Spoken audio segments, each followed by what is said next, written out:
Olá, boa tarde então. Estamos novamente com o projeto Mosaico ao vivo para você no Facebook. E hoje estamos contando com a presença de diferentes pessoas das artes, né? Sumaya Matar, Cláudia Horácio Vitale me acompanhando na coordenação desse projeto, professora Isabel Hirsch, professora Nádia Sena, professor Marcelo. Nós hoje vamos discutir um tópico muito especial sobre o ensino da arte e as aproximações que existem entre a universidade e a escola. Bom, o que é esse projeto? Projeto Mosaico, Conversações, Provocações e Práticas Estéticas. Ele é um projeto de extensão que está vinculado à Universidade Federal de Pelotas, que tem como objetivo trazer leituras interdisciplinares sobre diferentes tópicos. Neste ambiente virtual, propomos discutir temas ligados à arte, ciência e cultura nas suas diferentes formas de manifestação. Hoje, exatamente agora, às 18 horas, estamos trazendo esse tópico, essa discussão sobre o ensino da arte e como ela se dá nesses dois ambientes que estão muito próximos. Contamos com a presença desses professores, pesquisadores e artistas que estão atuando em diferentes posições no Brasil, das artes visuais e da música. Então, eu convido o professor Cláudio para apresentar a primeira participante, doutora Sumaya Matar. Por favor, Cláudio. Isso. Então, boa tarde, prazer estar com vocês. Boa tarde aos que estão nos assistindo. Antes de começar, eu queria comentar, sobretudo para quem está assistindo, como será a nossa fala. Nós teremos uma primeira fase, que será a exposição dos participantes. Cada um dos participantes vai expor em apenas 10 minutos um assunto, ele que eles poderiam falar a tarde inteira. Nós vamos fazer o esforço de falar em 10 minutos. E depois nós vamos ter mais outros minutos de debate, de conversa. Os participantes vão falar entre si, vão se complementar, questionar, tá? Então, já vou passar para a nossa primeira participante. Ela é a professora doutora Sumaya Matar. Ela é docente na graduação, na pós-graduação em Artes Visuais da ECA, na USP, São Paulo, onde preside a comissão coordenadora dos cursos de licenciatura em arte, desenvolve projetos de formação inicial e continuada de professores e lidera o grupo multidisciplinar de estudo e pesquisa em arte e educação.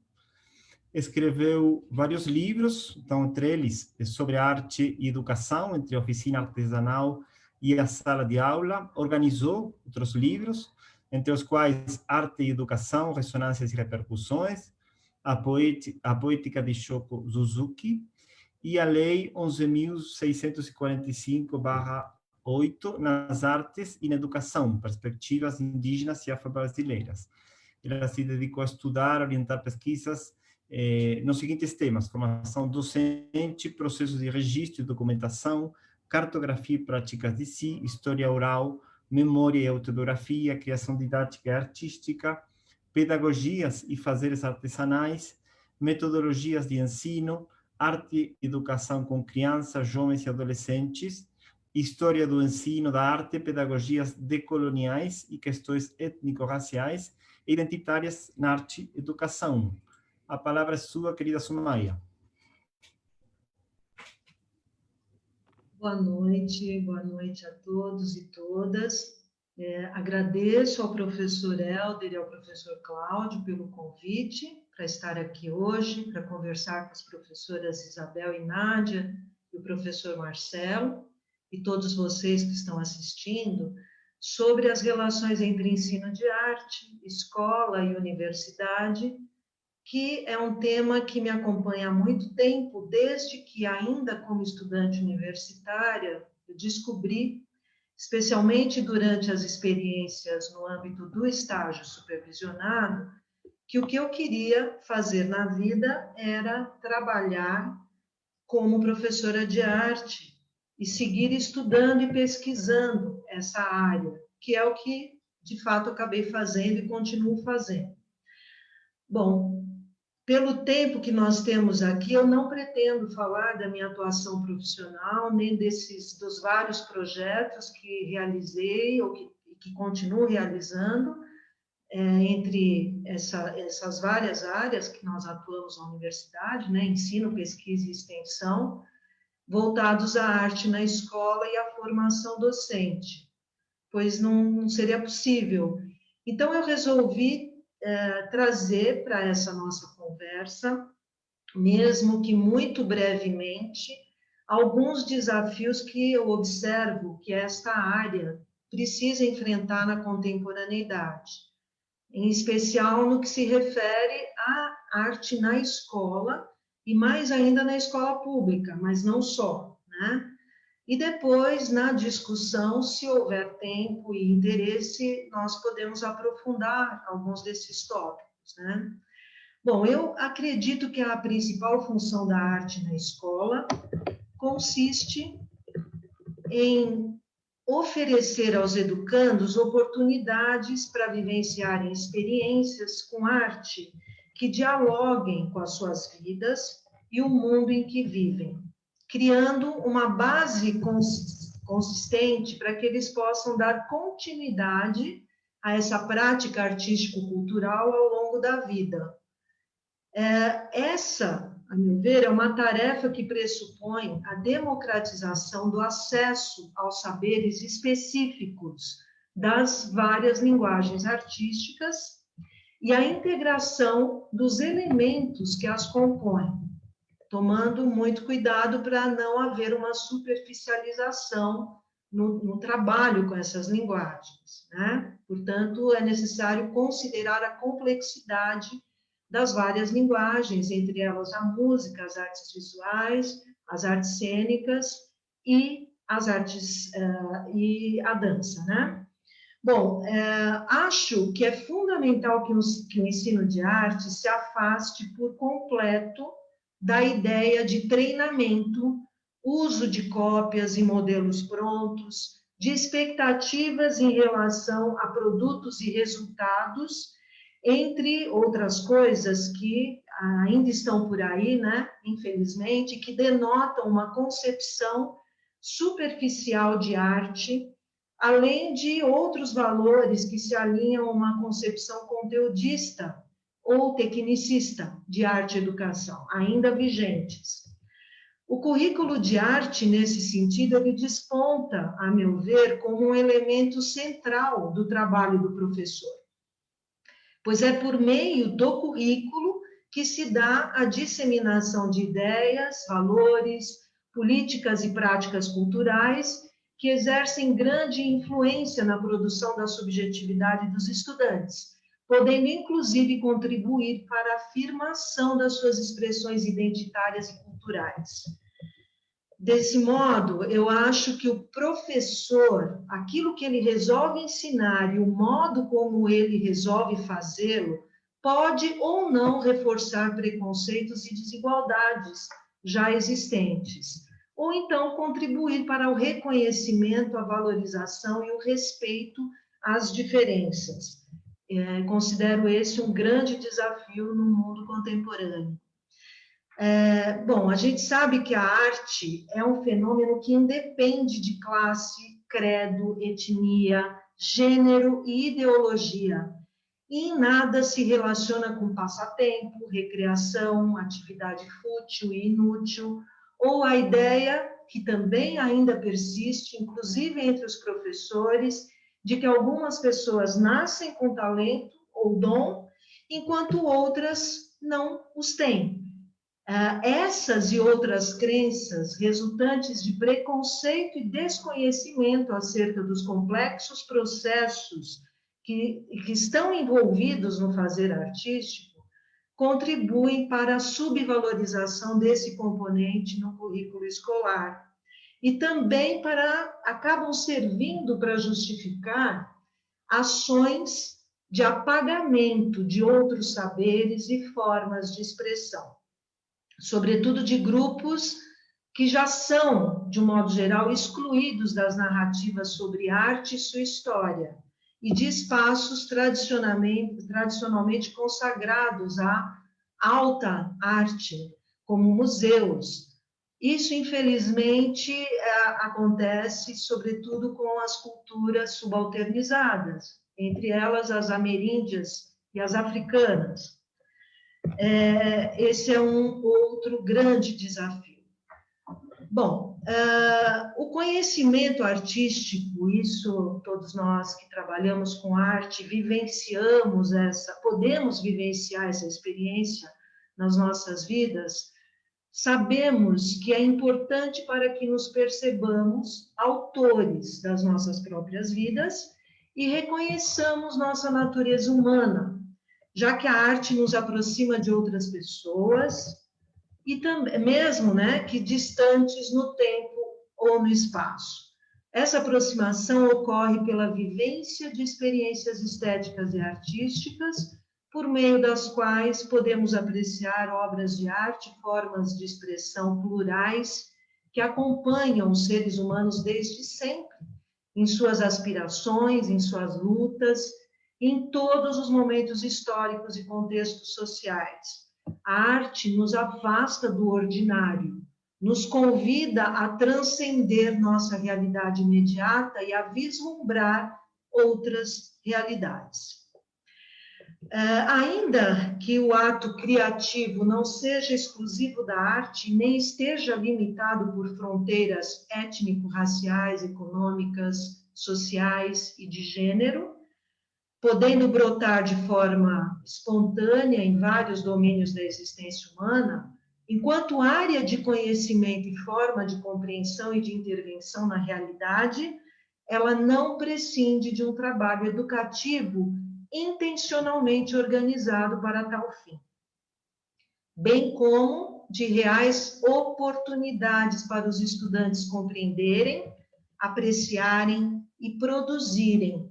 E isso exige do educador preparação, estudo, pesquisa, conhecimento dos universos dos alunos e de suas comunidades, clareza de intencionalidade, abertura para o novo, sensibilidade, capacidade de escuta, entre outros predicados.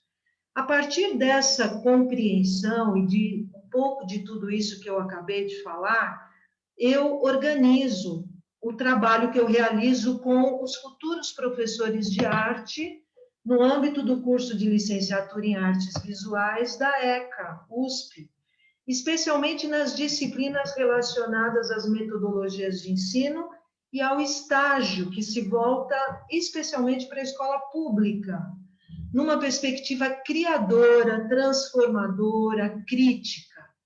Em linhas gerais, esse trabalho propõe que o componente arte brote do próprio território da escola, por reconhecê-lo como fonte de saberes genuínos e significativos para os sujeitos que lá estão, que coloque a centralidade do trabalho pedagógico na ampliação da capacidade de leitura crítica do mundo e de intervenção transformadora na realidade, que ofereça condições para os estudantes pesquisarem, experimentarem e se expressarem, especialmente acerca das questões contemporâneas que atravessam suas vidas, que volte-se para o reconhecimento do vasto e diversificado repertório cultural da humanidade, com foco nos contextos locais e regionais, que preze pela garantia do respeito às diferenças e a valorização das diversidades e pluralidades culturais,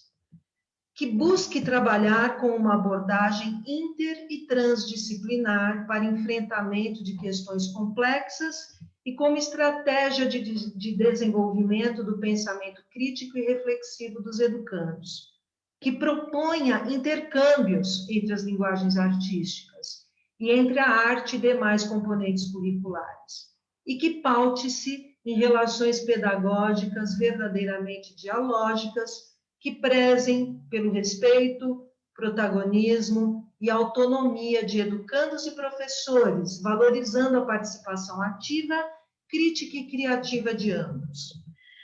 Sinto nesse trabalho que é necessário ajudar os futuros professores a vislumbrarem cenários melhores, a manterem viva a chama do desejo pela arte e educação, Assim, um dos inúmeros exercícios e atividades que proponham a eles ao longo de um semestre, e neste, de forma ainda mais especial, marcado pela pandemia, que faz com que o estágio, por exemplo, na escola, seja realizado de forma remota, né, desvendando aí um cenário cruel que escancara a eles as enormes desigualdades sociais, além dos já conhecidos dilemas da educação.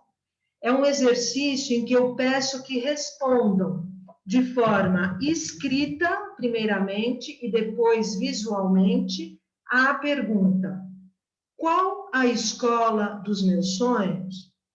O resultado revela não apenas as representações da escola em que gostariam de atuar como professores, mas, sobretudo, o que, infelizmente, não encontram nas escolas de hoje.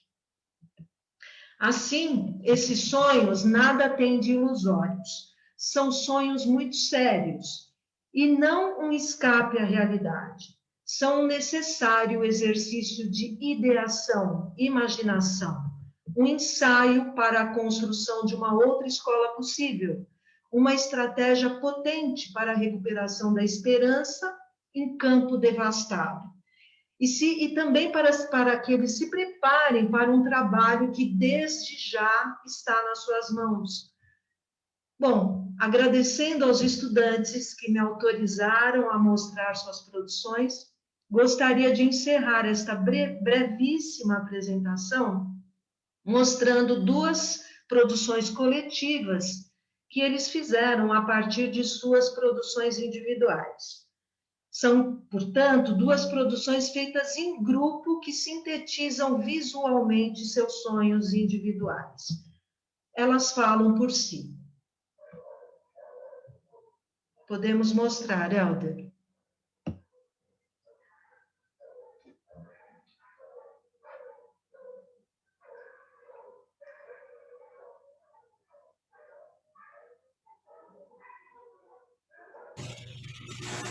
Imaginação, diversidade, diversidade, acolhimento, ressignificar, abertura, afeto,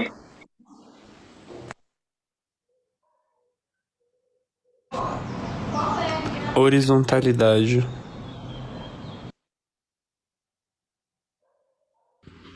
chão,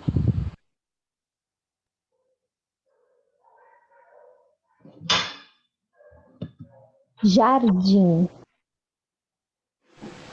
natureza, conforto, comunhão, ritmo, música, diálogo, ética, acessibilidade, espaço para todos, espaço de troca, fala, respeito, vida, membrana, membrana, movimento,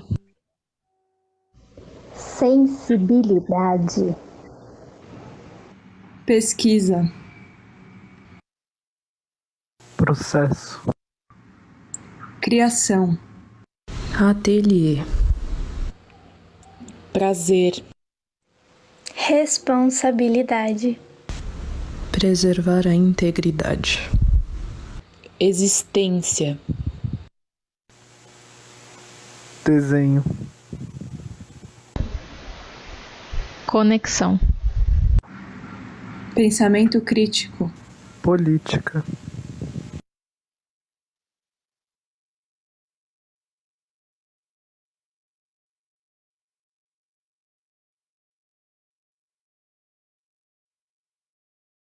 coletividade,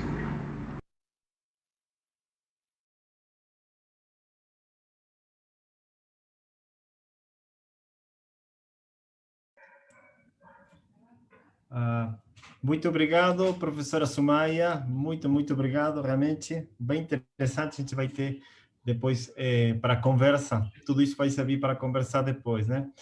Eu vou seguir com a nossa Com próxima... licença, professor Cláudio, só para... é importantíssimo agradecer também a professora Sumaya pela sua contribuição, por sua fala, tá? E pedir quem esteja nos acompanhando ao vivo, caso deseje fazer perguntas, por favor, faça, que nós vamos aqui tentando gerir da melhor forma possível e encaminhar essas perguntas para os nossos participantes, tá bem? Contigo, Perfeito. professor Cláudio. Ótimo, obrigado. Então, eu vou passar para a nossa próxima convidada, que é a doutora Nádia da Cruz Sena, tá? Ela realizou estágio pós-doutoral na Universidade de Algarve, é doutora em Ciências da Comunicação pela Universidade de São Paulo, mestre em Multimeios pela Universidade Estadual de Campinas, especialista em Arte, Educação e bacharel em Pintura pela Universidade Federal de Pelotas, graduada em Engenharia Civil pela Fundação Universidade Federal do Rio Grande. Atualmente, ela é professora associada ao Centro de Artes da Universidade Federal de Pelotas, atuando junto aos cursos de graduação e mestrado em artes visuais. Tem experiência na área de artes e comunicação visual, sendo responsável pelas disciplinas de desenho de figura humana, ateliê de desenho, história em quadrinhos e o desenho do corpo, o corpo que desenha. Coordena pesquisas e projetos de extensão focados na produção e ensino do desenho, na linha dos estudos culturais e de gênero. Participa dos grupos de pesquisa Caixa de Pandora, Estudos de Arte, Gênero e Memória e Percursos Poéticos e Grafias na Contemporaneidade. Coordena o projeto Arte na Escola Polo Pelotas, é tutora do grupo PET, Artes Visuais, UFPEL, e diretora junta do Centro de Artes da UFPEL. Então, passamos a bola para a nossa querida Nádia.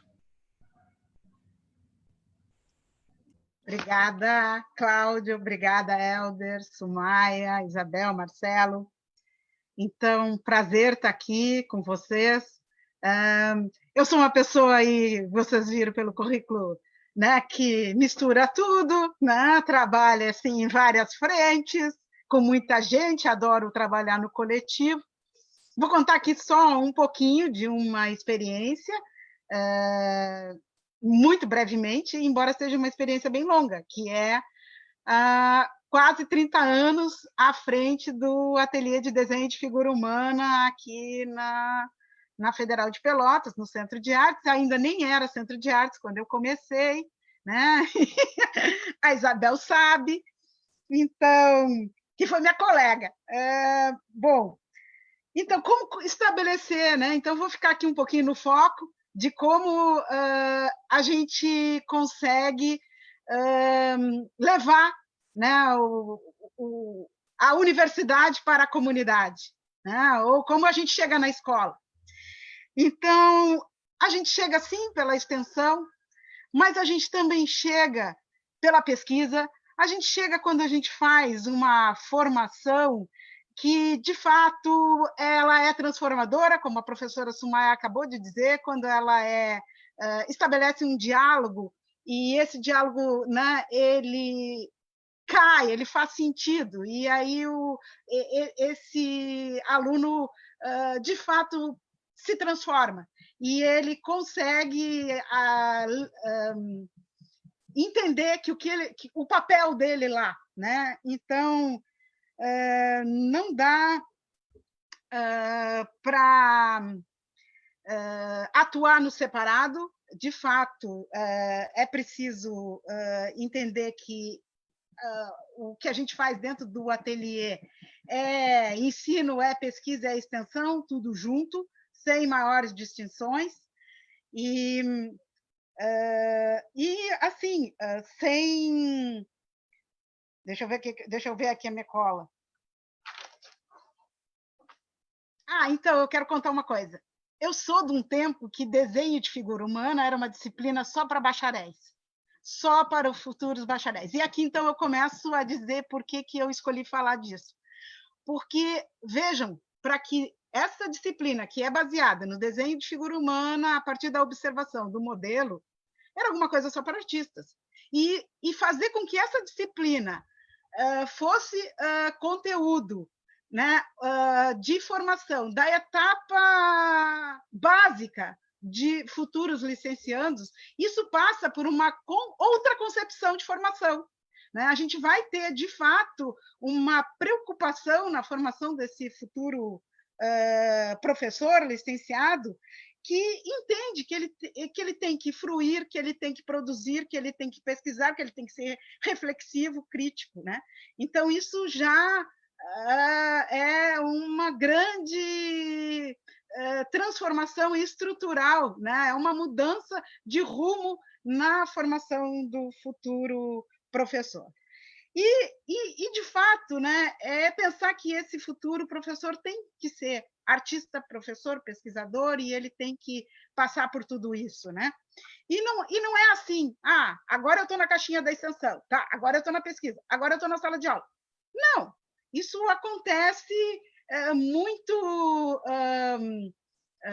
espontaneamente, né? Dentro, principalmente, por exemplo, dentro do ateliê de desenho de figura humana, e eu sei que acontece nas salas de aula, né? Com a grande maioria dos professores que de fato trabalham, né? Nessa concepção. E é assim, às vezes uma proposta que foi feita lá na sala de aula, ela é adaptada e vai para a escola. E vai para a escola, ou então depois ela vem, ou uma proposta alguma coisa que a gente descobriu lá na sala de aula, ela vai virar uma pesquisa, ou algum aluno vai abordar determinado viés e ele mergulha, e isso vira o TCC, e depois isso vira a dissertação. Né? Então, é, de fato, num circuito muito ininterrupto. E, bom, eu vou contar aqui, então, uma das ações que é baseada, então, no autorretrato. Então, dentro dessa ateliê de desenho de figura humana, um dos conteúdos é o autorretrato. E a possibilidade, então, de trabalhar com o autorretrato permite, assim, mas assim, uma grande quantidade de trabalhos que são muito surpreendentes. Né? Já trabalhamos com temas, então, assim, o fato da disciplina acontecer com turmas mistas, inclusive, com alunos de design, de cinema, de licenciatura em artes, de bacharelado em artes, porque é assim que funciona, né? As turmas não têm as divisões, já o público já que participa da turma já é um público, né, que tem muitos interesses diferentes. Então, de fato, botar todo mundo em diálogo para pensar um projeto tem que ser tudo muito acordado, tem que ser com muito respeito. E as turmas propõem temas, e a gente já trouxe desde questões de história da arte, desde questões da cultura visual. Então, só para vocês terem ideia, assim, a gente já trabalhou com para gregos e troianos, em que era preciso buscar características da mitologia, né? Cada um tinha que buscar o seu deus, a sua deusa, e depois construir um autorretrato. Bom, e outros que era, por exemplo, self-portrait. Então, todo mundo tinha que fazer baseado num selfie de artista. E vejam, aqui a gente já tem uma outra coisa aqui que a professora também tocou, que é a turma é uma turma a diversidade está na sala de aula. E como dar conta, então, de protagonismos, por exemplo, de femininos, de negros, de negras, né, de indígenas, se as narrativas não dão conta. Então, isso demanda fazer pesquisa, então vamos procurar, né?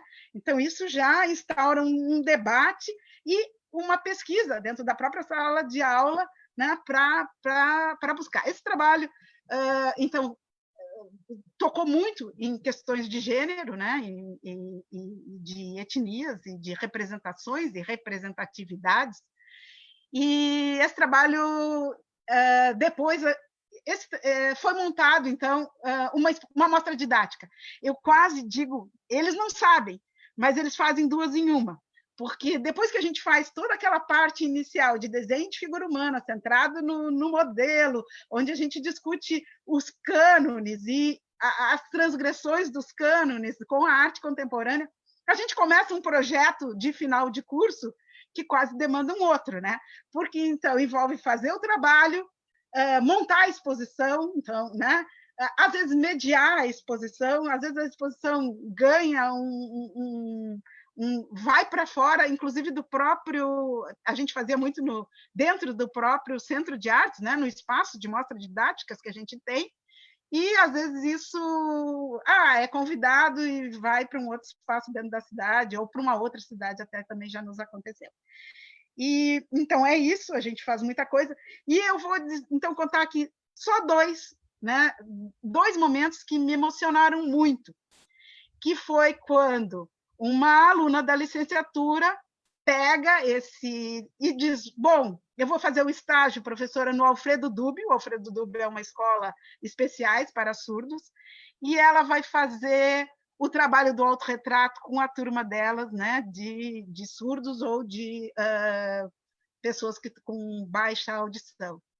E ela escolhe, então, fazer esse autorretrato de meio corpo, e eles fazem, então, dão ênfase para as mãos, e as mãos, então, traduzem mensagens na linguagem das Libras. Isso ficou tão bonito, isso foi tão comovente, tão emocionante, que toda a escola quis se autorretratar, e virou a exposição da escola, e quem gostava, e chegaram e fizeram as merendeiras, e fizeram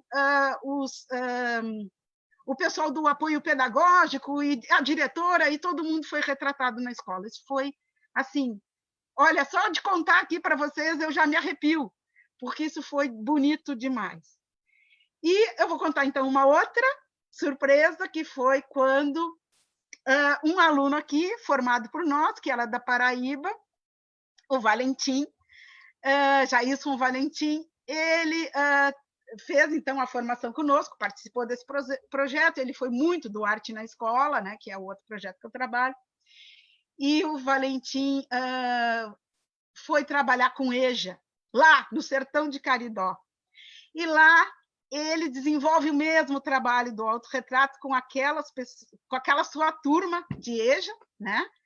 E propõe, então, construção de cartas, construções de narrativas que acompanham, né, esse autorretrato. E ele também, né, consegue alguma coisa muito emocionante, muito comovente, e, de fato, promove uma transformação, né?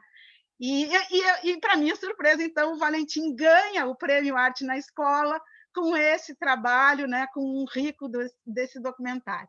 Então, assim, isso, né, é emocionante, né? Então, é assim que a gente chega, né? Então, só para contar, então, muito rapidamente, né, eu estou há 30 anos, não é à toa, é porque eu gosto, é porque eu sou muito apaixonada, se eu não fosse, eu não estaria lá, né? Então, contei esse breve relato aqui para vocês, né, de como a gente chega. A gente chega com amor. Vocês podem me perguntar, tá, e aí, esse ano agora, o que estão fazendo? Então, estamos trabalhando, claro que não com o desenho de figura humana, porque estamos no modo remoto, mas estamos trabalhando sim com o autorretrato, e eu tenho que dizer para vocês que o que eu tenho recebido via, né, e-aula da UFPEL são trabalhos assim muito, muito emocionantes. Então, é muito o autorretrato, a gente inclusive trabalhou com o nu, né? Então, de certa forma, a gente está muito mais transgressor, porque eu acho que o desafio de 2020 foi, de fato, esse, né? Vamos ser transgressor. E então eu tenho trabalhos assim muito, acho que eles mergulharam muito mais na poética. Claro que tem um diferencial, que lá é muito no coletivo, e agora ficou tudo muito no individual, né? Mas o fato de ser no individual promoveu esse mergulho. E então eu penso assim que tem vários que já me disseram: eu vou desenvolver o meu trabalho de TCC em cima disso porque eu gostei muito do resultado. E eu tenho coisas assim muito, muito sensíveis. Era isso. Obrigada. Muito obrigado, professora Nádia Sena. por tua fala. Realmente emocionante a gente conhecer um pouquinho desses relatos, né, que aconteceram tanto na universidade aqui em Pelotas, né, e que foi levado lá para fora. Para que lado que foi este trabalho? Foi no EJA? Aconteceu onde? Desculpe. No Sertão de Caridó. Sertão de Caridó, veja bem, onde é que foi parar essa experiência, né? Utilizando as palavras da professora Sumai. Bom, eu vou convidar agora a professora doutora Isabel Bonard Hirsch. Eu não sei se estou pronunciando certo, tá bem, professora? Ela é graduada no curso de Educação Artística, habilitação em Música pela Universidade Federal de Pelotas e graduada em Canto pela Universidade Federal de Pelotas também, especialista em Arte e Educação, Música pela Universidade Federal de Pelotas e especialista em Educação pela Universidade Católica de Pelotas. Mestre em Música, Educação Musical pela Universidade Federal do Rio Grande do Sul e doutora em Política Social e Direitos Humanos pela Universidade Católica de Pelotas. Coordenadora do Departamento de Arte e Cultura da Pró-Reitoria de Extensão e Cultura da Universidade Federal de Pelotas. Coordenadora da área de música do Programa Institucional de Bolsas de Iniciação à Docência, o PIBID, na UFPEL, entre 2011 e 2015.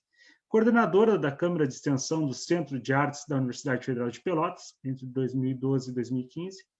Coordenadora do curso de Música Licenciatura da Universidade Federal de Pelotas e professora de nível adjunto da UFPEL. Tem experiência na área de música, atuando principalmente nos seguintes temas: educação musical, formação e atuação docente em música.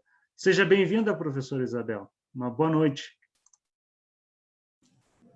Boa noite, Helder e Cláudio. Primeiramente, quero agradecer o convite, né? E poder estar junto aqui com o Marcelo, com a Nádia e com a Sumaia, né, e dividir esse espaço, que é muito importante. Eu estava ouvindo aqui as falas das colegas, e quantas facetas, então, tem essa relação entre a universidade e a escola, né?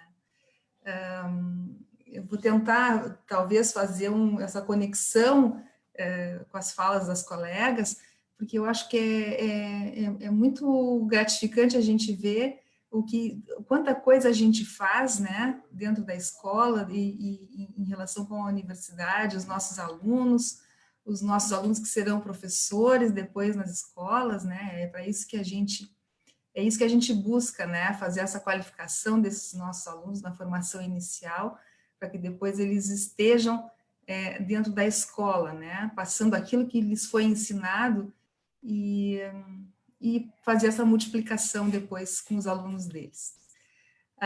Então, mais uma vez, obrigada, e eu trouxe uma outra versão, então, né, uma outra faceta dessa relação entre a universidade e a escola. O Helder vai fazer esse compartilhamento de tela aqui para mim. São poucos slides, é só um pouquinho mais para vocês terem uma ideia, né, do ensino de música na escola. Os meus colegas das artes visuais, né, eles há mais tempo, eles têm muito mais, como é que eu vou dizer assim, as artes visuais, elas são presentes nas escolas há muito mais tempo do que o ensino de música, né? Então, a maioria, posso pensar e dizer assim, que a maioria das escolas tem um professor de artes visuais e poucos professores de música, de teatro e de dança. Teatro e dança são áreas mais novas, mais recentes nas universidades, tem muito menos ainda do que professores de música. Então, para eu poder fazer esse início de fala, eu trouxe, assim, pelo menos para se ter uma ideia de como que a música está dentro das escolas aqui da rede pública municipal e estadual no município de Pelotas, né? Então, na rede municipal, nós temos 90 escolas. Dessas 90 escolas, todas têm um professor de artes visuais, né? Somente 60 delas, né, do ensino fundamental, 50%, então, dessas escolas de ensino fundamental vão ter aula de música. Então, são bem poucas, né, são dessas 60. Então, são 30 escolas. E 30 escolas de educação infantil não têm aula de música, né? Então, é só para a gente ver esse panorama, né, de como que a música ela está inserida em um espaço muito pequeno, né, dentro das escolas ainda. Pode passar, Helder. Já na rede estadual, nós temos 52 escolas estaduais aqui em Pelotas, com ensino totalmente só médio, são 15, né? Então as demais, elas têm ensino fundamental e algumas têm ainda educação infantil, são poucas, mas tem. E dentro desse panorama, olha, a área é arte, então é um professor que ainda trabalha Acho na que forma paramos de ouvir a professora Isabel. Quando o Helder leu o meu currículo, né, eu sou formada em educação artística, eu tenho essa formação polivalente, que caiu isso, né, mais adiante, depois com as diretrizes curriculares dos cursos de música, de artes visuais, de teatro, de dança, né, lá em 2004, da música foi então, quer dizer, a gente já tem anos de estrada e parece que a gente ainda não saiu dessa questão polivalente, né, então as escolas, elas ainda têm esse olhar polivalente, a área é arte, né, e tem pelo menos um professor eu acho que o Helder caiu, um professor de arte por escola, né, ou pelo menos um, né, e não tem professor de música, né, então eu vou seguir falando aqui, eu nem me lembro mais o que tem nos slides, mas vou tentar aqui, né. E que eu queria mostrar um vídeo depois, espero que o Helder volte para mostrar o vídeo. Então, esse é o panorama que a gente tem, então a música está muito pouco inserida dentro das escolas, né, isso nos... a gente ainda continua batalhando para que esse espaço seja conquistado. Bom, acho que depois, mais adiante no slide aí que o Helder vai tentar colocar de novo, eu falo que qual é essa relação que a gente tem, então, né, mais diretamente com a escola. Pode passar, Helder, aí, ó. As nossas parcerias, então, a professora Sumaia já tinha falado dos estágios, a gente tem essa relação direta com as escolas nos estágios supervisionados. Nós atendemos, então, ao ensino médio, o EJA e o normal no estado e no município, Fundamental 2 no estado e no município, Fundamental 1 no município e a educação infantil também no município. E ali, acho que eu comi, os projetos eram de ensino, pesquisa e extensão, né? Ficou só pesquisa e extensão.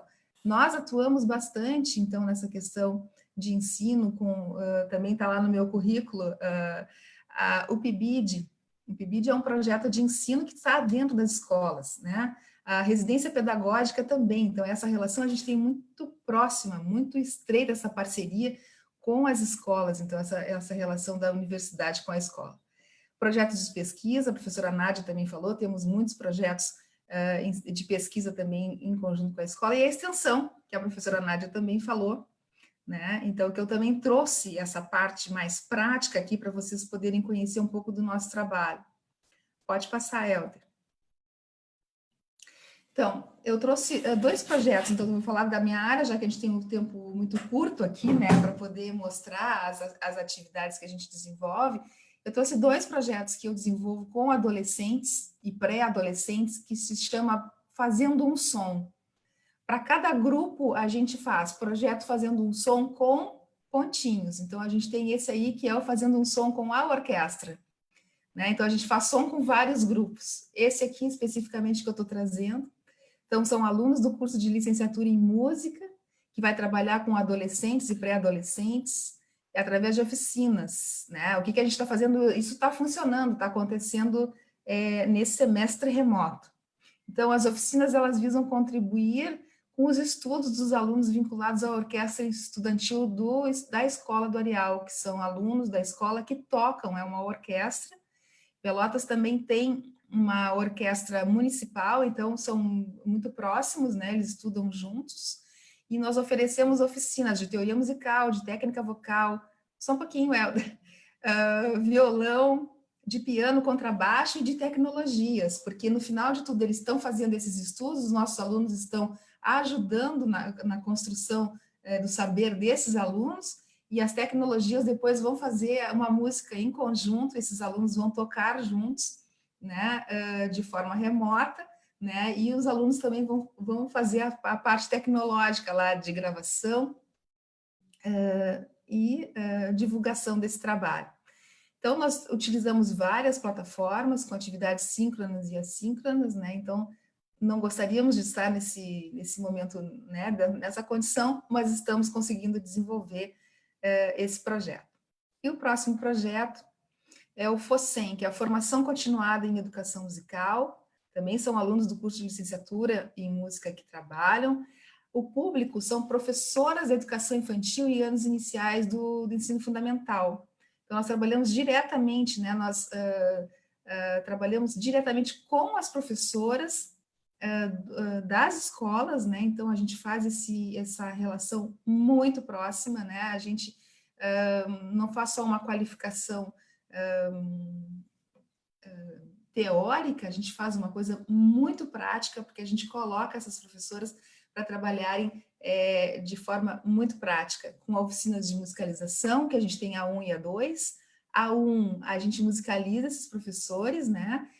Trabalhando desde o início da pulsação, de bater a palma no tempo certo. A gente faz muitas atividades para que elas consigam desenvolver essa parte musical, que muitas delas não têm afinação, elas não têm ritmo. Então, a gente trabalha tudo muito isso na parte da musicalização 1. A musicalização 2, elas já estão trabalhadas, então a gente vem com atividades para elas desenvolverem em sala de aula, porque os professores têm que trabalhar com música na sala de aula e não têm essa formação.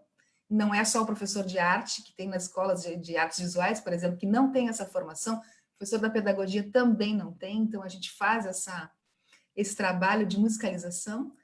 Técnica vocal para a utilização da voz em sala de aula, que é o principal objetivo, e percussão, que também é uma forma delas se musicalizarem. Técnica vocal, percussão, elas têm que ter passado pela musicalização 1, para elas poderem ter essa coisa mais internalizada, né, para que elas possam depois fazer as outras atividades. Continuamos, então, fazendo isso no ensino remoto, com as mesmas plataformas, atividades síncronas e assíncronas. E como é que eu enxergo, né, essa relação entre a universidade e a escola? Então, a escola é um espaço de formação inicial para os nossos alunos, né? Seja nos estágios, nos projetos, e a universidade é aquele espaço de aprendizado para os alunos e professores das escolas estarem aqui também aprendendo junto com a gente. A gente faz uma troca muito interessante, né? Todo mundo sai ganhando, né? Eu acho que essa relação, ela é muito importante, né? E ela não deve nunca acabar. Eu acho, né, que a gente tem outros espaços, né, que a gente sabe disso, as pessoas às vezes estão no curso de licenciatura, mas não vão para dentro da escola, vão para uma escola específica, vão trabalhar em outras atividades, mas essa relação da escola e o ensino de arte, ele é importantíssimo, ele não deve terminar nunca, ele tem que só se aprimorar, a gente tem que ir atrás da qualificação desse nosso trabalho dentro da escola, né, e fazer com que todos eles tenham as artes visuais, a música, o teatro e a dança. Né? É um sonho, é uma utopia, mas quem sabe um dia a gente chega lá.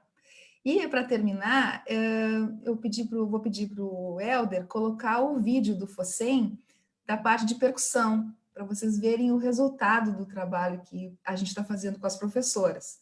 Ali nós temos 3 alunas nossas, que são as monitoras, e as outras são as professoras. Elas escolheram o repertório e elas fizeram, então, a criação, né? Nada pronto, né? Escolheram a música, elas fizeram o arranjo e elas executaram. Então, eu encerro a minha fala com esse vídeo, espero que vocês gostem, ficou muito legal. Obrigada por enquanto. Vou pedir só que espere um pouquinho, porque eu estou com uma falha técnica aqui, mas já vou resolver aqui, já vou solucionar. Estou incluindo aqui na apresentação.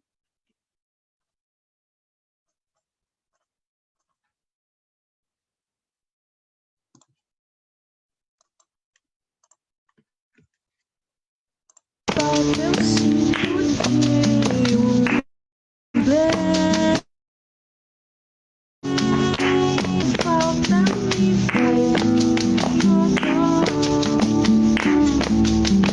mas como eu não terminei, eu levo a vida assim, tão só.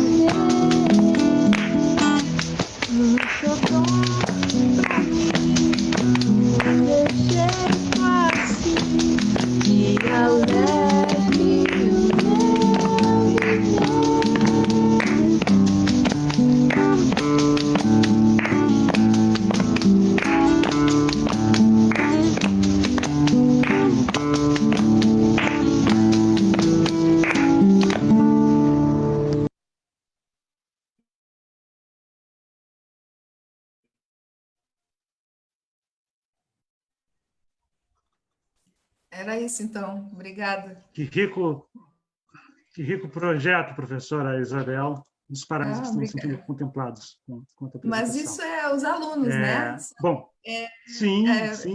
Eu sou só uma mera, sei lá, dou alguns passos, quem faz tudo são os alunos. Os alunos é que merecem o elogio. Identifiquei duas alunas minhas ali. É muito bom ver, né? Mesmo depois, claro, de tanto tempo que a gente já está afastado da docência presencial, né? Bom, eu vou convidar agora o professor Dr. Marcelo Gobato para fazer a fala dele, essa última fala. Ele é artista visual e pesquisador, atualmente desenvolve pesquisa de pós-doutoramento no programa de pós-graduação em Educação da Universidade Federal do Rio Grande do Sul, PPG do URGS, né? Com a pesquisa intitulada Processo de Formação Audiovisual com Indígenas, Outros Tempos, Outros Espaços, Outras Narrativas. Realizou o doutorado em Poéticas Visuais pelo Instituto de Artes da URGS, onde desenvolveu pesquisa sobre a montagem e narrativa no cinema. Sua tese, Procedimentos Disjuntivos de Montagem e Narrativas Sensoriais, transita entre os campos da teoria e história do cinema, videoarte e arte contemporânea, filosofia, literatura, e teve como foco principal os procedimentos e práticas do cinema experimental e do cinema moderno. Tem produção sistemática desde 2000 na área de artes visuais, trabalhando com vídeo, filmes experimentais e documentais, projeções e intervenções na cidade, arte sonora e fotografia. Atualmente ele é professor adjunto no Instituto de Letras e Artes da Universidade Federal do Rio Grande, ILA-FURG, desde 2010, atuando no curso de Artes Visuais e no curso de especialização em mídias digitais. É um dos idealizadores e coordenadores da Fresta, Mostra Audiovisual Experimental, realizada desde 2016. Seja bem-vindo, professor Marcelo. Obrigado, Helder. Obrigado, agradeço já de sair assim o convite, né, feito por ti, pelo Cláudio, né, acho que é muito bom estar participando com vocês e com a Isabel, Silmar e Nádia também, né, desse bate-papo, né. É uma troca, acho que a gente está, né, uma troca, assim, né, porque a gente vai falar um pouco, não tem muito tempo, assim, para cada exposição, mas ao mesmo tempo acho que é importante esses espaços a gente ter também para pensar um pouquinho, né, o ensino de arte, né, legal estar com pessoas da música também, né, que a gente ainda é tão separado, né? O que eu vou falar um pouquinho hoje também, meu tema, assim, que eu escolhi falar um pouquinho é a questão, né, do que a gente pode pensar, né, não dos currículos, da formação hoje do estudante de artes, né, ou do futuro professor, né, de artes, né, e pensar nessa descolonização, né, que é um tema que a gente tem ouvido bastante, né, como eu também estou na educação, estou trabalhando com isso na minha pesquisa, né, pensando essa formação de estudantes indígenas também na universidade, mas trabalhando com esses temas da interculturalidade, da decolonialidade, né? E a gente também, aqui na FURG, a gente tem a gente só tem curso de artes também, né? Então tem muita dificuldade, assim, de poder transitar nessas outras áreas, música, dança, teatro, que eu acho que também é uma coisa que faz muita falta, né? Tanto, né, para a gente na universidade, né, de poder ter outros, numa universidade como a FURG também, né, de ter outras faculdades, né, outros cursos também, mas ao mesmo tempo não só isso, né? Acho que um pouquinho que eu quero fazer hoje, que trazer, compartilhar com vocês, é uma crítica ao nosso sistema, à nossa própria universidade, né? Até porque acho que é uma coisa que eu posso contribuir, assim, né? A minha formação, só para dar não é uma desculpa, mas é um fato, né? A minha formação, toda a minha trajetória, assim, é como na universidade foi no bacharelado, né? Não tem a minha formação, não tive formação em licenciatura, né? Não me preparei para ser professor, né? Mesmo para a universidade, né? Mas estou há 10 anos já, né, na FURGS. Então, com o tempo, a gente começa a perceber e entender, tanto que eu terminei voltando agora esse último ano para pesquisa de pós-doutorado na educação, né, na pós-graduação na educação. E isso, para mim, foi muito da minha experiência particular, assim, de há uns 3 anos que eu tenho trabalhado com os indígenas, assim, né, que eu comecei a conhecer, assim, os indígenas na universidade, né, também de me dar conta, assim, que lá na FURG a gente tem... Hoje são 85, né, estudantes que entraram pelos processos seletivos específicos, né, de indígenas e quilombolas, né. Então a gente tem vamos dizer assim, né, a universidade nesse século, né, a gente pode pensar nesse século, nesses últimos 20 anos, né, tem mudado bastante assim o seu perfil, né? Principalmente a universidade pública, em função né, do SISU, né, do Enem, de toda a mudança que teve assim, né, nesses anos, né? E então a gente começa a perceber também para mim foi uma oportunidade assim de conhecer e conviver com os estudantes indígenas, quilombolas também, né? A gente tem nesses anos tem convivido assim pelo curso de artes, mas também dando apoio a algumas ações afirmativas à universidade, né? Da dificuldade que esses estudantes, né, que vêm de outra, que tem outra cultura, que tem uma outra tradição cultural, né, de povos de outra, né, povos com outra formação, com outra língua, que não a língua portuguesa, né, inclusive, né, a gente vive no Brasil, mas a língua, né, a gente vive no Brasil, que é a terra desses povos originários, né, que estão na universidade, mas a língua que eles têm que ter que usar né, e usar tanto para estudar ou para se escrever e se expressar é a língua portuguesa, que para eles, para muitos deles é uma segunda língua, né? Mas trazendo isso para o ensino de arte, né? Queria começar a pensar um pouquinho com vocês, assim, com quem está assistindo, né? Essa ideia de que a formação do professor, né? A formação do professor de artes também, não só do professor, né? A formação em artes hoje, né?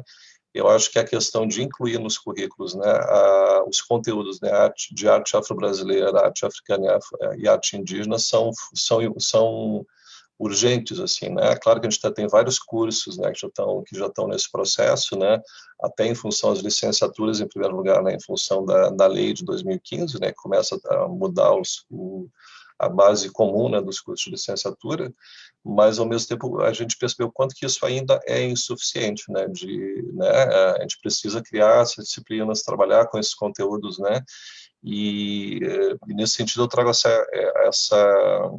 que a gente pensar um pouquinho também, né, a situação que a gente está vivendo hoje no país, né, a gente está ainda fechando o mês de novembro, né, que é o mês da consciência negra também, né, e aconteceu, né, aqui pertinho, né, em Porto Alegre, aquele caso, né, do assassinato, né, do João Alberto, né, que é o nosso, né,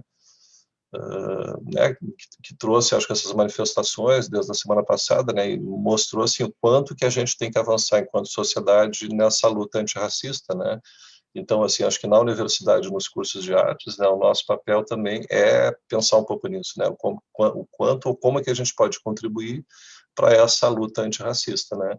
E queria dizer que tem umas coisas que eu anotei, vou lendo um pouquinho aqui, né.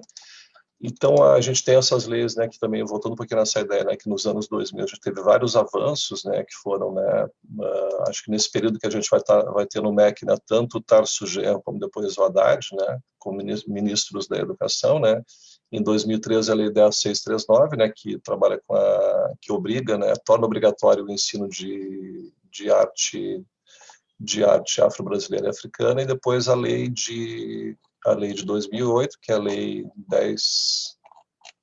Estou pulando aqui. Que é a Lei, né, 11.645 de 2008, que cria a obrigatoriedade do ensino da história e da cultura dos povos indígenas também, né, no ensino fundamental e médio. E ainda em 2004 a gente vai ter a aprovação, né, de um texto das diretrizes curriculares nacionais para a educação das relações étnico-raciais, né. Mas cito essas leis para comentar, né, para a gente pensar também que as leis, isso já está previsto, né, há uns bons anos aqui no Brasil, né, mas essa aplicação e a maneira, né, e a qualidade com que a gente, né, a urgência e a qualidade com que a gente precisa aplicar esses conteúdos, né, eu acho que é preciso de um esforço de cada um, né, em cada universidade, em cada faculdade, né, em cada curso, né, porque a gente olhando assim, né, nesse ponto assim, né, não só as leis, né, tá olhando um pouquinho aqui antes da gente começar também, né, essa conversa, né, a gente lendo assim o texto dessas diretrizes, né, a própria apresentação já do início, né, ali a gente tem assim toda uma contextualização que fala do século XIX, que fala da escravidão, quando, né, em 1854 tem uma lei que é estabelecer que nas escolas públicas do país não seriam admitidos escravos, né? Depois uma outra lei de 1878 que estabelecia que os negros só poderiam estudar no período noturno, né? E o quanto isso foi, ainda assim foi tentado criar estratégias para impedir que eles cursassem as escolas, né? Entrassem nos bancos escolares. Então, assim, nesses documentos a gente já tem, né, muito presente, assim, tudo que a gente precisa fazer, né? E um pouquinho desse contexto da situação e situação que a gente tem, né? Que esse de preconceito, né? De racismo, né? Esse racismo estrutural, institucional que a gente comenta e tem se comentado bastante, né? E a necessidade de enfrentar esses preconceitos, essas discriminações, né? Então, assim, além das leis também, né? Desculpa. Além das leis, a gente vai ter também, né, os PPIs e os PDs das universidades, se a gente for ler, pelo menos, né, baseando assim no projeto político-institucional, né, da FURG, né, dos últimos anos, as ações afirmativas estão previstas ali, né? A gente não tem na FURG ainda uma política de ações afirmativas, a gente já tem uma diretoria de ações afirmativas, está previsto no PPI, né, todas as questões de diversidade, de respeito, né, mas, ao mesmo tempo, se a gente vai, isso que eu comecei falando com vocês, assim, né, quando a gente começa a entrar em contato, né, e ter mais empatia com esses estudantes, né, indígenas, quilombolas, né, em especial, né, a gente vê como é grande a dificuldade que eles têm de estar entrando nesse sistema de ensino, né, das universidades, e o quanto eles relatam de sofrimento, de preconceito, tanto em relação a colegas quanto em relação a professores e professoras, né. Então, a gente tem, assim, claro que às vezes é muito particular essas experiências, assim, mas em geral a gente pode, né, a gente tem, acho que a universidade em geral tem, né, a gente tem casos particulares, né, curso onde a gente tem mais, acolhe melhor ou pior, talvez, esses estudantes, né, mas isso é um relato bem frequente, assim, né, de vários estudantes indígenas que eu tenho entrado em contato aqui na URGS também, né. Então, assim, essa questão que é como a gente fala do racismo também, não basta hoje, né, com todo esse movimento, né, das vidas negras importam, desse ano também, né, não basta a gente não ser racista, né, é preciso ser antirracista, né. Então, acho que esse é um enfrentamento importante que a gente precisa ter nos cursos de arte, né. Eu tinha listado algumas questões que eu acho que não tenho, né, não vai ser já, né, rapidinho para a gente passar disso, né, mas eu tinha, começando comentando ontem, eu estava numa aula do PPG e uma menina que faz mestrado comentando que hoje ela é professora de uma escola não indígena, né, e ela participou de uma ação de extensão do Museu da URGS, né, que eles vão, primeiro acho que eles dão uma formação, assim, falando um pouquinho da cultura indígena e depois fazem uma vivência, né, tem uma saída de campo, né, uma vivência nas aldeias próximas a Porto Alegre. Isso a gente faz aqui na FURG também, né? A gente tem feito esses projetos aqui na FURG também nesses últimos anos, né?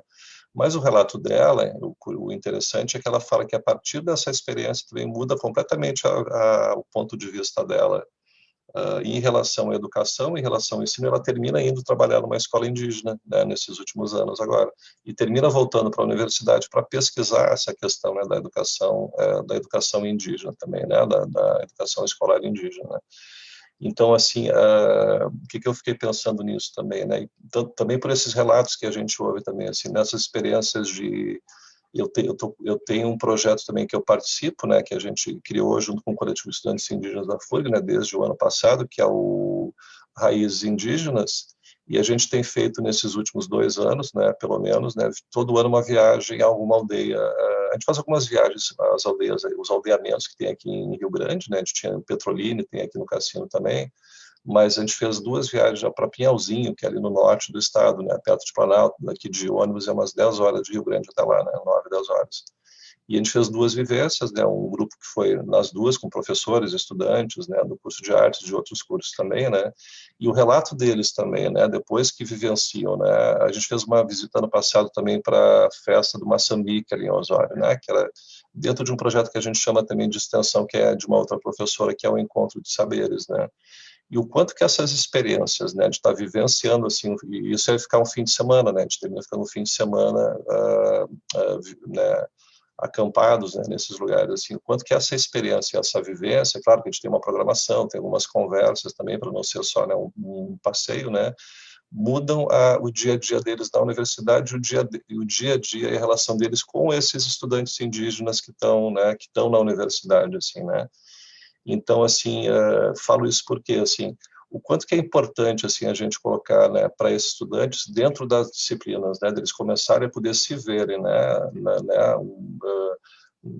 a gente começar a mostrar mais, né, a história da arte brasileira, a presença negra na história da arte brasileira, né, a arte afro-brasileira, a arte indígena, né, a gente tem hoje todo um movimento, assim, também de indígenas que estão entrando no campo da arte contemporânea, né, que tem participado hoje na Bienal de São Paulo, né, Bienal desse ano, nos projetos ligados à Bienal de São Paulo, né, a gente já tem uma participação maior de artistas indígenas. A gente tem a Naine Terena, que estava trabalhando como que é uma indígena também, que estava trabalhando, acho que no MASP, né, esse ano, e tem uma outra curadora também, acho que é no MASP ou no MAN também, que é indígena, né. Então, assim, a gente tem isso é uma questão, assim, que tem, né, que a gente precisa estar trabalhando, assim, dentro dos cursos de artes, né, mas quanto que é importante para esse estudante que é negro, para estudante que é negra, indígena, de se ver representado, né. Para eles, assim, quando eles relatam isso, né, a gente trabalha também com a amostra de Cofresta, a amostra audiovisual, né, que esse ano a gente chamou a temática foi as insurgências, né, a gente teve um dos programas da amostra foi a Vidas Negras e Indígenas Importam, né, então, assim, o quanto que é importante para esses estudantes se verem também representados, porque por muito tempo a gente viu, né, nos cursos de arte quase nenhuma menção, assim, se não na arte pré-histórica, né, ou essa ideia também que eu comento, assim, por vezes comento também que a gente ainda tem quando fala da arte naif, né, de alguns artistas, né, ainda tem esse termo que por vezes ainda é pejorativo, né, no nosso meio, assim, de pensar de uma arte primitiva, né, de que parece que né, é legal, mas também, né, não desenha muito, não sabe desenhar muito bem, porque não tem a perspectiva, não usa de um padrão por ver. Claro que isso era mais comum ainda há alguns anos atrás, algumas décadas atrás, né, hoje a gente já tem uma percepção diferente, né. Mas quanto que é importante trazer esse repertório também, né, esses trabalhos para dentro da sala de aula, assim, né, para esses estudantes também, né. A questão do local também, nessa questão de uma ideia de descolonização também, né, a questão do local, né, o Milton Santos fala que descolonizar é olhar o mundo com nossos próprios olhos, né.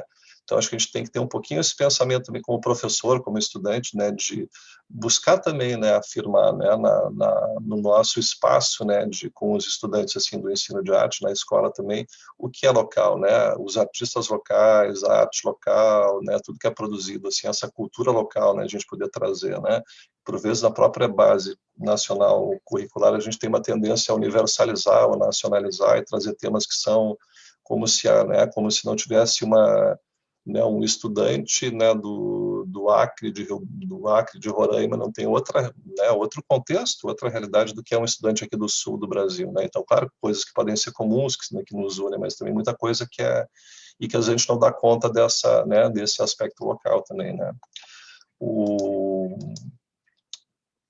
Helder, não sei se tem, já passei dos 10 minutos, eu acho, né? 2 minutinhos para concluir, professor. Tá, então tá. O Miolo também vai falar um pouquinho, né, nessa questão que ele vai falar do quanto que a história global se torna universal, né, do global, do local e do global, né. O Walter Miller vai falar num dos livros dele, vai trabalhar com essa ideia de que a modernidade, né, a gente traz uma cultura local que sequer é universal, né? E acho que o próprio José Jorge Carvalho fala muito sobre isso também, né? Que a Universidade Brasileira, na Universidade Brasileira, que ele já acha que a gente vive na universidade que está, né, acima da realidade, no mau sentido, né? Acima, que está distante da realidade que as pessoas vivem, os estudantes vivem, né? Pelo currículo, pelos conteúdos que a gente trabalha. Ele fala que ele que é da etnomusicologia, etnomúsica também, né?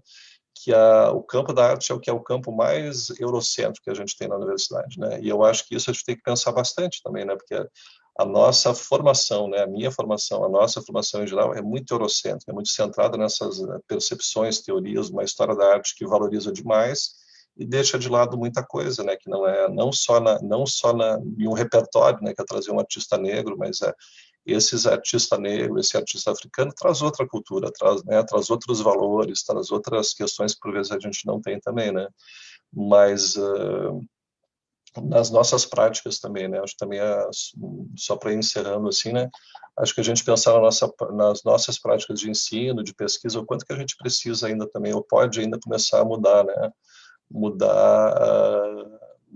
Das questões mesmo, né? Eu tinha anotado aqui a questão escritocêntrica, né, o que se chama grafocêntrica, né, que tem, pelo menos esses cursos nas licenciaturas interculturais tem se discutido isso, né, para quem vem de um outro lugar, né, de um outro povo e vem para a universidade,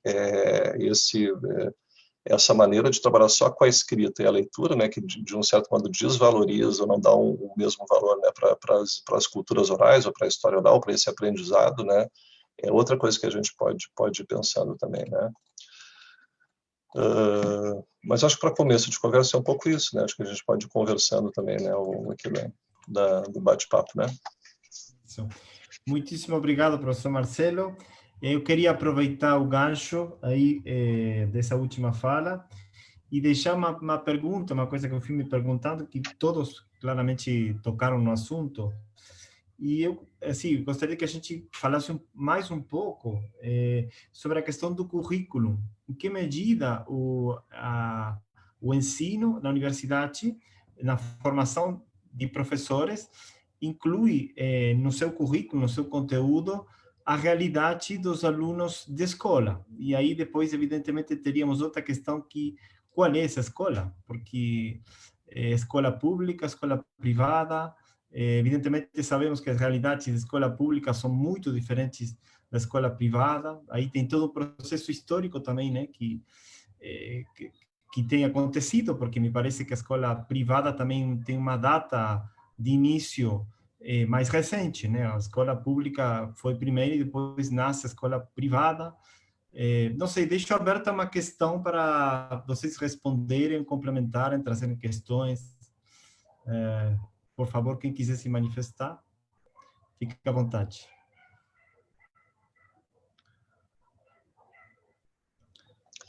Bom, eu posso começar também, né, Cláudio? Eu estou aqui no ritmo. Vamos lá.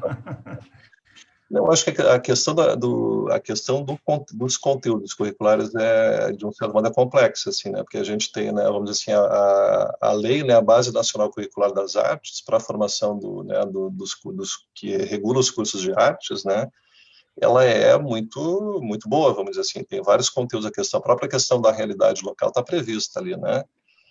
Então, eu posso ter um curso de artes, né, que tenha também no seu currículo, né, seguindo a lei exemplarmente, vamos dizer assim. Então, tem lá no currículo que eu vou trabalhar com todas as questões locais, regionais, questões, né, mas, às vezes, de fato, isso não acontece, né, porque também tem alguém que estuda, né, não é uma coisa que eu estude assim, mas tem essa questão do currículo, que se chama currículo oculto, né, alguma coisa assim, né, mas nessa ideia de que a gente, às vezes, tem um currículo, tem né, aquele currículo, aquele plano de ensino que a gente coloca lá no sistema, e tem o que, de fato, a gente pratica, às vezes, na sala de aula, né?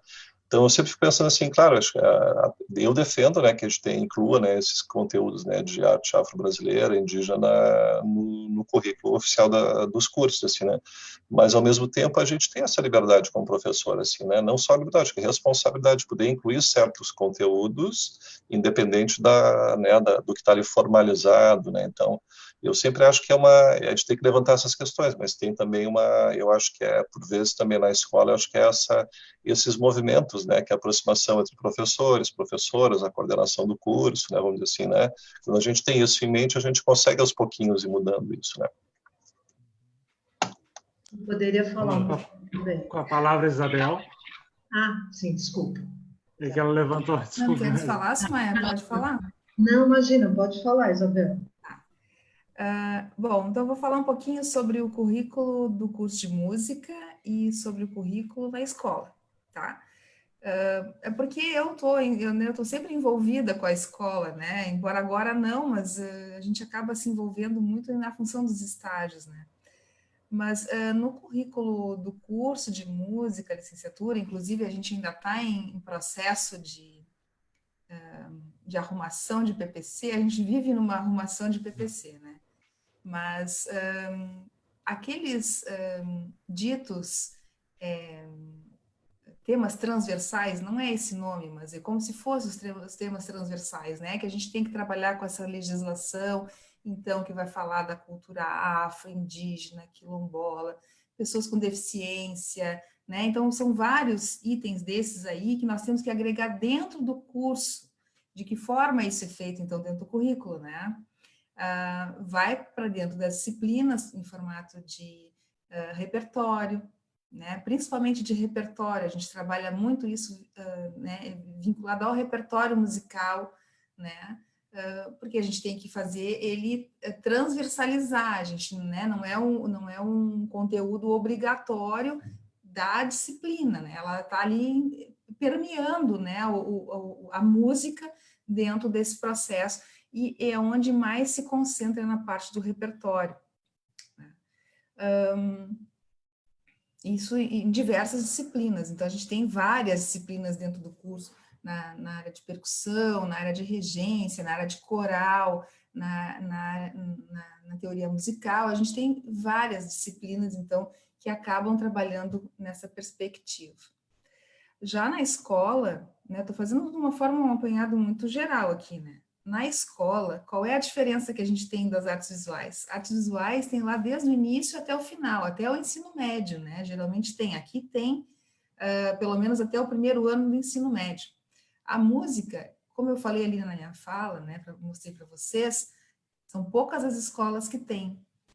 A gente não tem uma sistematização escolar, né, como as artes visuais têm, né? Então, de repente, lá do 5º até o 9º ano, por exemplo. Vamos só supor. A gente não tem, a gente pode ter no 5º, a gente pode ter no 9º, a gente pode ter no 7º.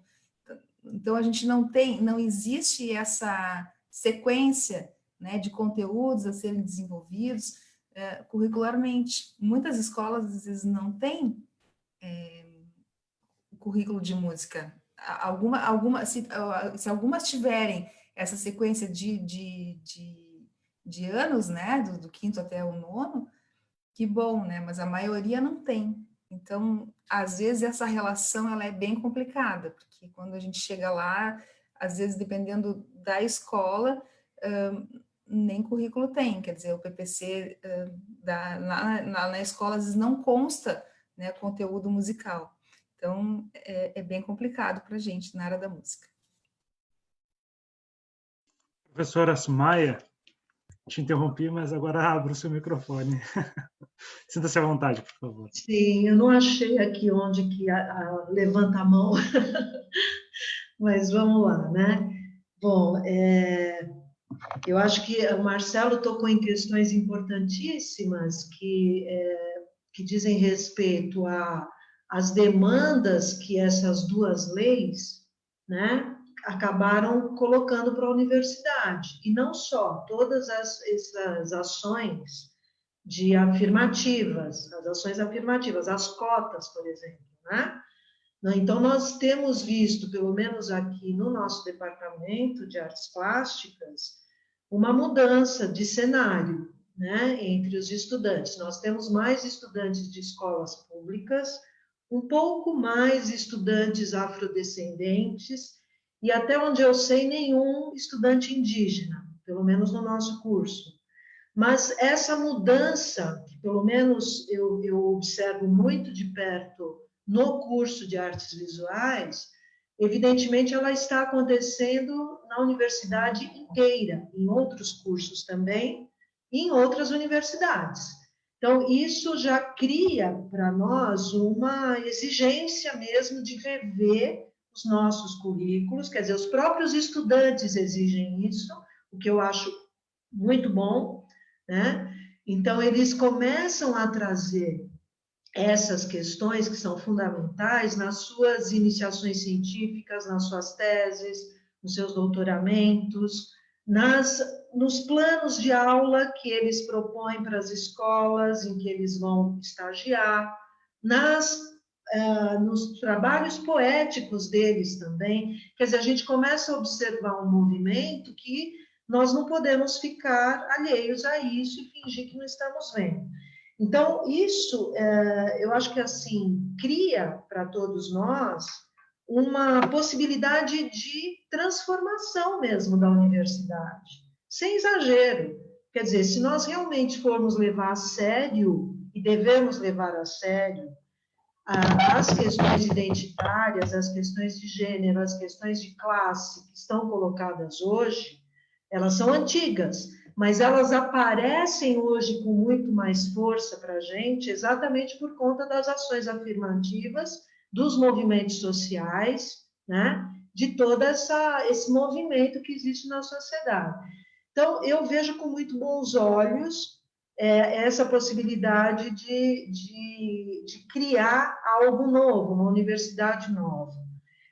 E vou encontrando brechas. Então, no nosso curso, por exemplo, de artes visuais, nós, aos poucos, vamos incluindo novos conteúdos, né? Diferentes daqueles eurocentrados, né?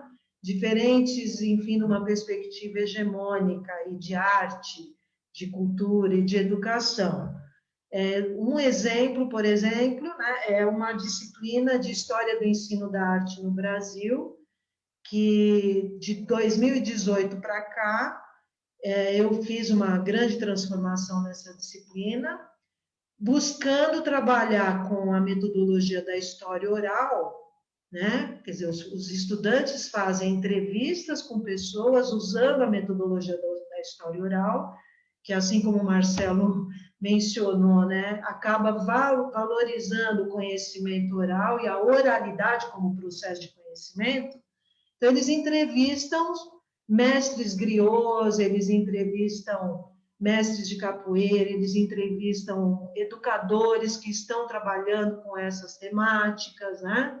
E a ideia é, com isso, ir mudando também a concepção que se tem de arte, de educação, ampliando um pouco esse escopo e oferecendo, ao mesmo tempo, elementos para esse jovem estudante, tanto para o artista quanto para o educador, começar a utilizar essas novas referências nas suas práticas, né?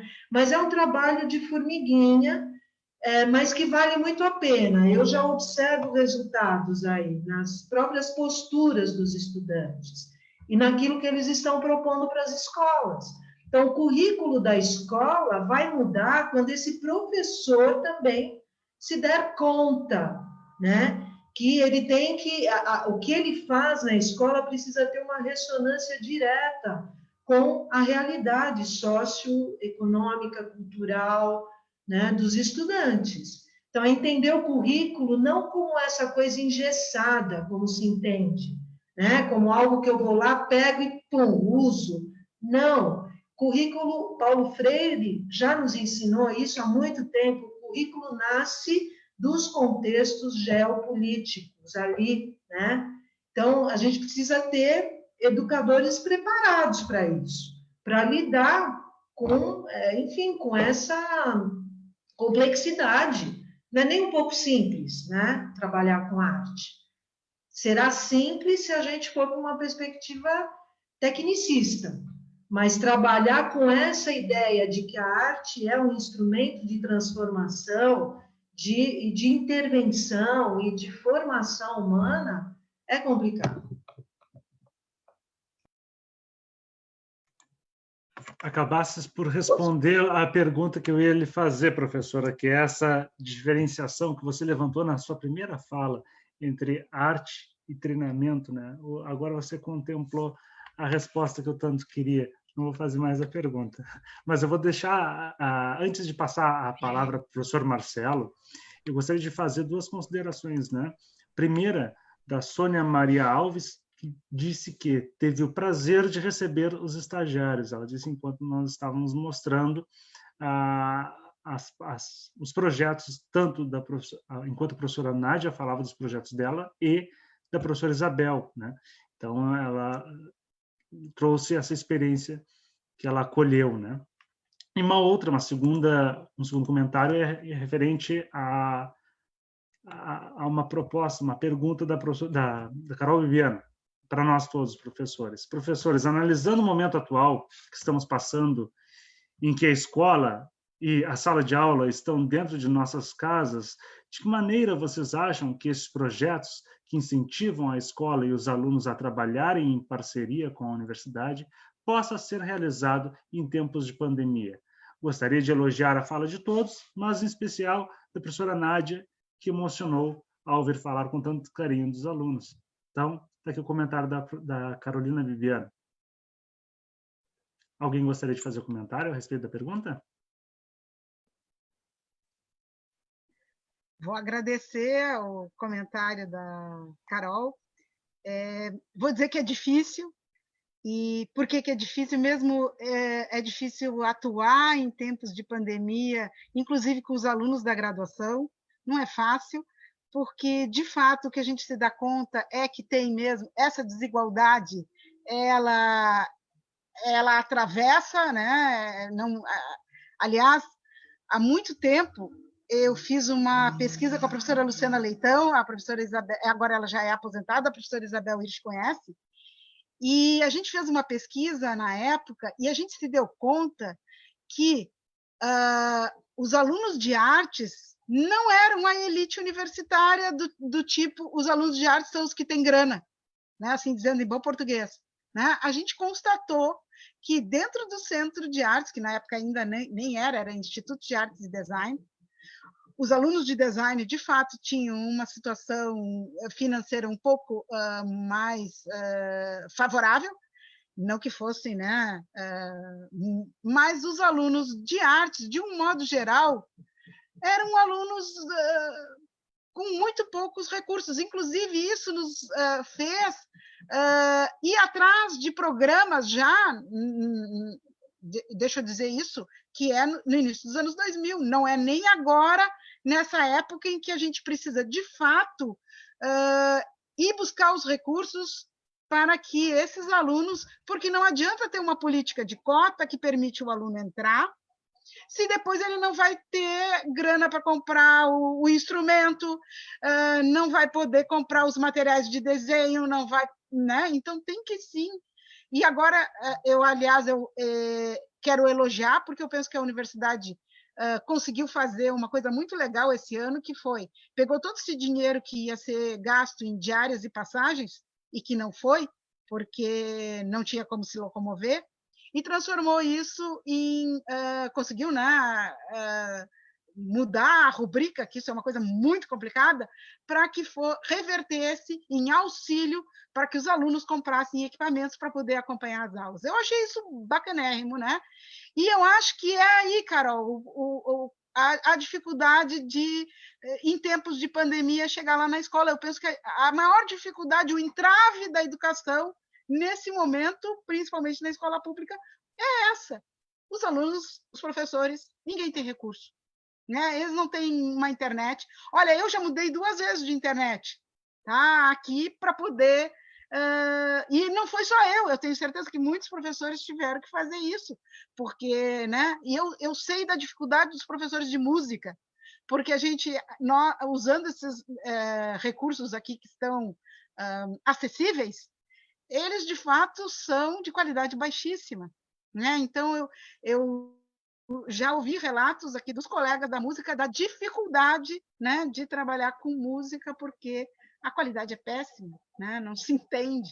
Então, o entrave é esse, né? Principalmente da falta de recursos. Deixa aí para os demais. Obrigada. Eu gostaria de complementar. Obrigado, professora Nádia.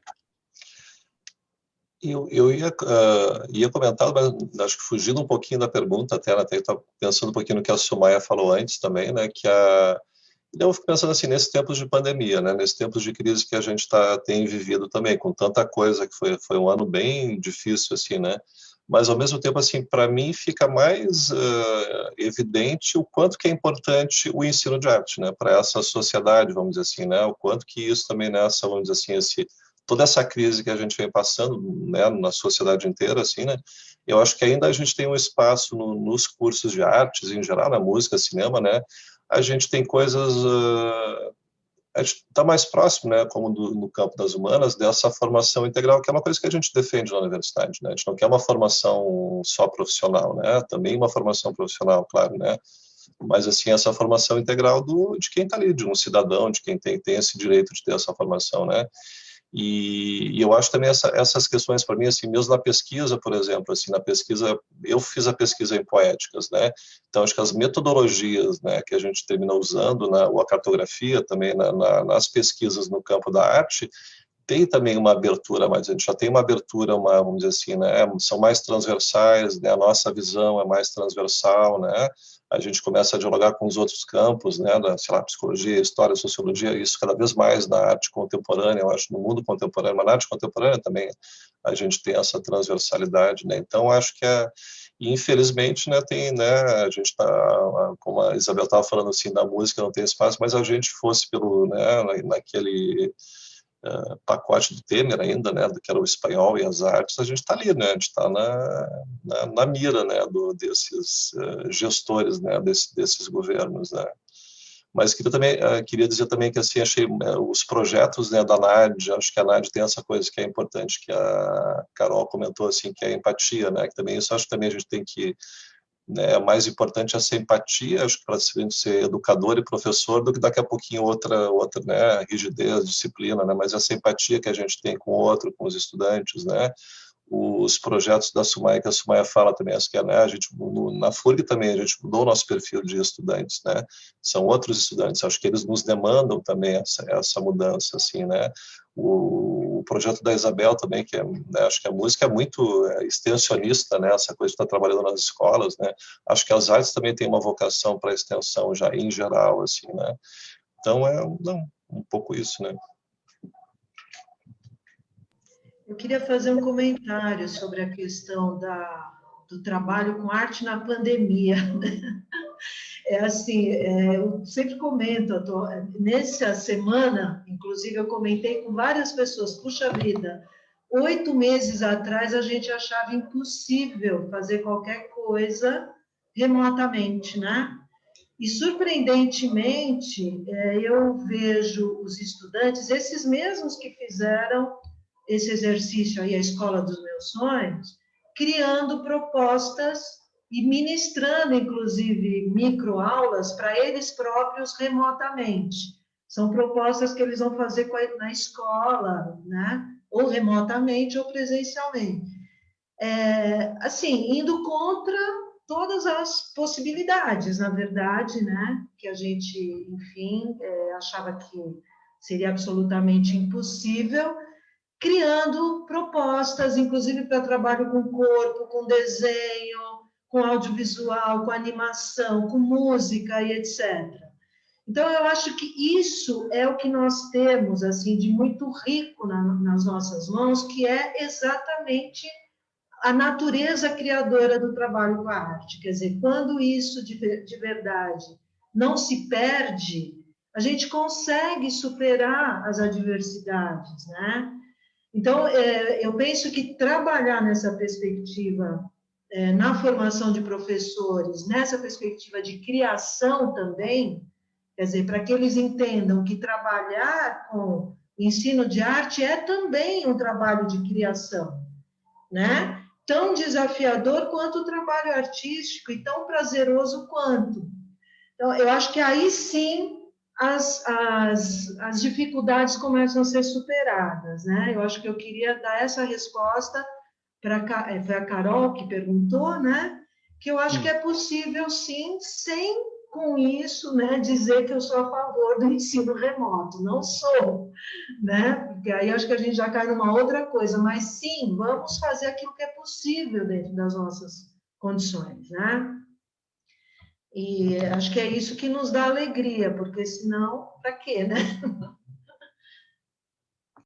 Obrigado, professora Sumaia. Isabel pediu a palavra. Não, é só para fazer um comentário, né? Essa questão de casa, misturar casa, que agora isso me veio à cabeça, né? A gente mistura casa e trabalho hoje, né? Eu acho que é uma dificuldade. Eu ando pela casa, às vezes, com um computador, onde não tem ninguém com outro computador, porque não sobra espaço, né? Casa é casa, local de trabalho é local de trabalho. Mas a gente mistura tudo isso hoje, né? E que acaba dificultando. E nós fizemos até um questionamento, né, para os professores, quais são as dificuldades, né, que tem em desenvolver o projeto, porque não é a mesma coisa, né? Quiséramos nós estarmos todos juntos em roda, porque nós trabalhamos muito em roda, muito no coletivo. Olha que dificuldade fazer música sem estar no coletivo, né? Então, para todos, né? Não é só para música, mas para todos, enfim.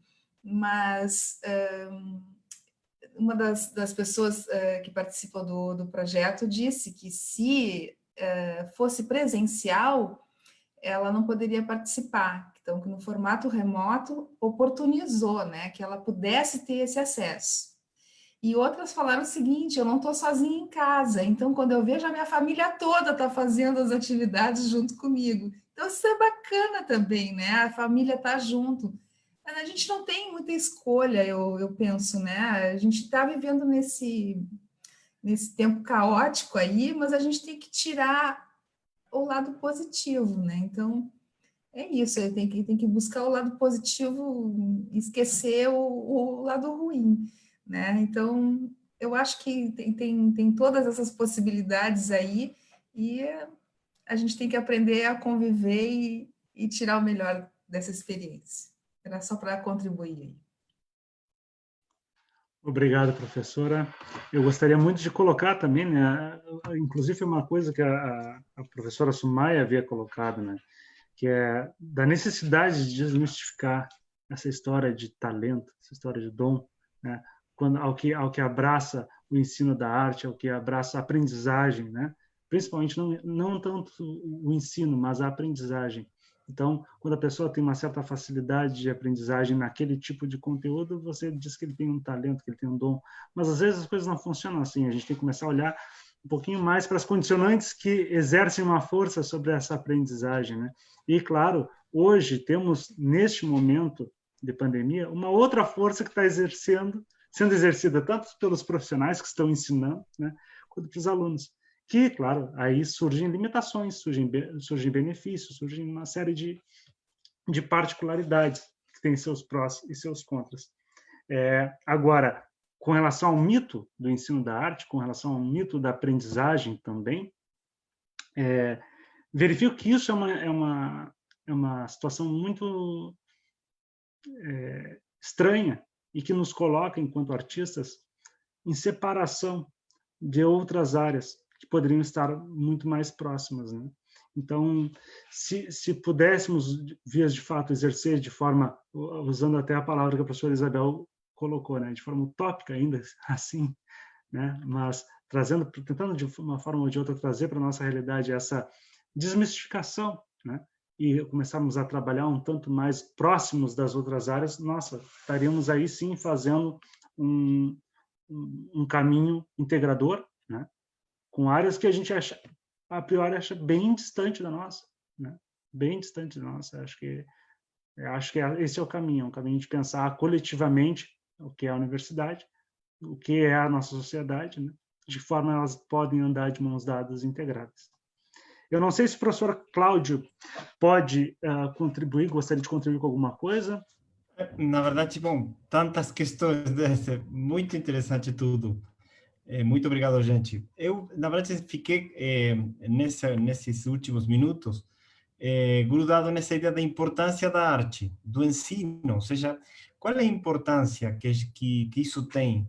Porque, evidentemente, a gente pensa, para nós é importante, mas nós somos professores de arte ou artistas, né? Mas para outras pessoas que não são da arte, é difícil convencê-las de que a arte é realmente importante. Para muitas pessoas, tão importante quanto numa escola a matemática, a língua, a geografia.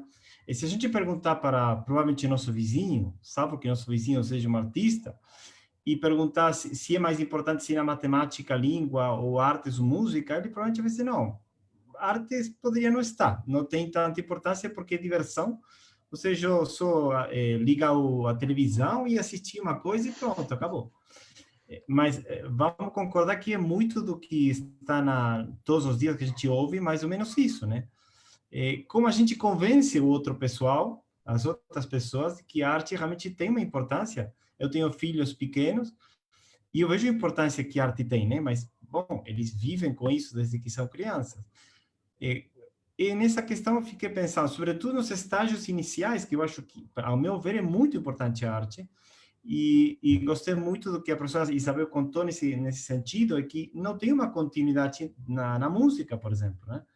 Então, é muito difícil um projeto a longo prazo, e nós sabemos, da área de música, que é muito difícil aprender, por exemplo, um instrumento, tem questões que são ultra difíceis, né? Para pegar um ano só, 2 anos, precisaria de realmente uma continuidade, como, segundo relatos que eu tenho, sei lá, nos Estados Unidos, outros lugares, que tem essa continuidade ano a ano, que eles vão progredindo, né? Então, eu queria deixar essa questão, se vocês querem complementar mais essa questão, e se vocês puderem acrescentar alguma experiência em algum outro lugar, país, que as coisas sejam diferentes, ou o país dos sonhos, talvez. Sei lá, deixo aberta a questão. Professor Marcelo. Me inscreva. Não, eu estava lembrando agora que eu estava numa aula ontem aqui lá no pós, né, também, que era... Tem uma, não sei onde foi agora, eu sei que teve um lugar que criaram uma multiversidade. Isso é de fato, né? Tem que procurar, mas não tenho certeza onde foi. Assim, que é essa ideia de, né? Porque a nossa universidade já foi criada dentro desse espírito da modernidade, né? Que é de especializar, né? Que é cada um no seu canto e não dialogar, né? Eu acho que é uma coisa que a gente tem que pensar mesmo, né? A gente não vai refundar aqui mudar o nome da universidade, mas mudar nossas práticas, né? Então, porque vocês ficam falando assim, acho que eu comentei um pouquinho antes, mas essa ideia também, né, se a gente tivesse tudo mais próximo, né, música, as artes visuais, música, teatro, dança, quanto que isso é importante, né, para o desenvolvimento mesmo de uma criança, do ser humano, assim, né. Fiquei pensando também nos povos indígenas, né, que é outra, eles não têm a arte como a gente, né, uma coisa separada da vida, nem a educação também, a educação para eles é no dia a dia, né, não se dá na escola, né. Mas assim, mas a arte está ali, né? Tá a gente olhando, né? Mas eles têm os rituais, que tem a dança, tem a pintura corporal, né? Tem, sei lá, tem toda uma práticas que eles têm que para nós pode ser artísticas, mas estão dentro de rituais da comunidade, né? Então, dentro de um senso de comunidade, são importantes para se manter, né? Na tradição dessas comunidades, né? Mas eu acho que a gente está, sei lá, num momento assim também de estar repensando essas coisas, né? Com essa crise, assim, de um certo modo, né? Da sociedade, né? A gente vê o Ayrton Krenak, né? Volta e meia a gente vê ele falando, assim, né? Um pouquinho sobre essas questões, assim, né? E que o Cláudio falou também, eu fiquei pensando, Cláudio, é que a gente tem, assim, a sociedade...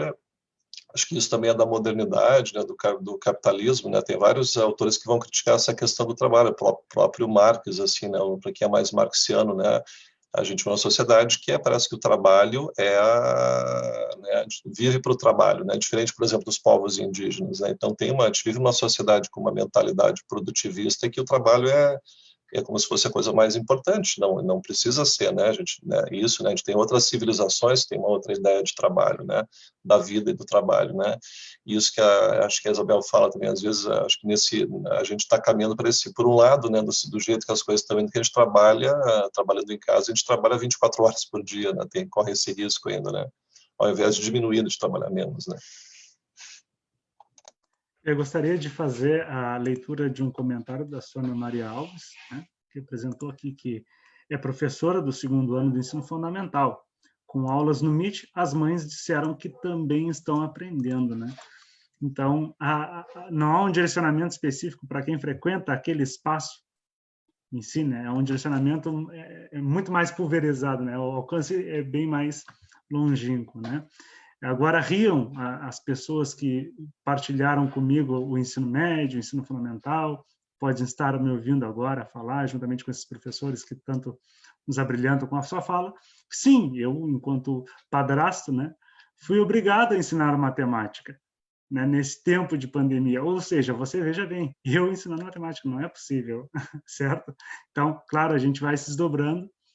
Eu não sou pai, eu sou padrasto, mas quantos pais aí estão se desdobrando e fazendo, desculpa o termo, mas é das tripas coração, para tentar, de uma forma ou de outra, conduzir este tempo, que é um tempo de muita insegurança, muita incerteza, né, instabilidade. Então, a gente, claro, nós, dentro da universidade, também estamos assim, dessa forma, instáveis, né? O aluno que está aprendendo também está instável, mas buscando essa estabilidade para melhor acolher as informações, né? As informações e as experiências, porque isso aqui é um momento de experiência também, né? Esse momento de experiência da distância, a qual a gente sempre vivenciou a proximidade, de certa forma, né? Estávamos um tanto mais próximos. Pois bem, Gente, desculpa lá, mas nós já temos, certa vez, 1h45 de conversação. Não sei se alguém gostaria de fazer uma fala final, alguma consideração. Eu gostaria de agradecer a oportunidade de falar algumas coisas, de ouvir, né, vocês todos, foi muito bom mesmo. E dizer aqui da minha esperança, né, para que nós possamos continuar nessa nossa tarefa aí, nessa nossa escolha de vida pela arte, pela educação, com muita esperança mesmo, né, que eu acho que só assim que nós vamos conseguir também ajudar os nossos estudantes a terem esperança, né, e eu acredito muito, sim, que as coisas vão melhorar e que nós possamos, enfim, construir uma outra situação, né? Uma outra realidade aí para o ensino de arte, para a escola, para a universidade, para a formação de professores. Quero agradecer, então, também a participação do público. Muito obrigada.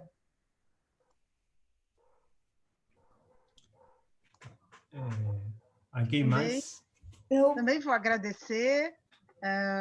Foi um fim de tarde maravilhoso aqui na companhia.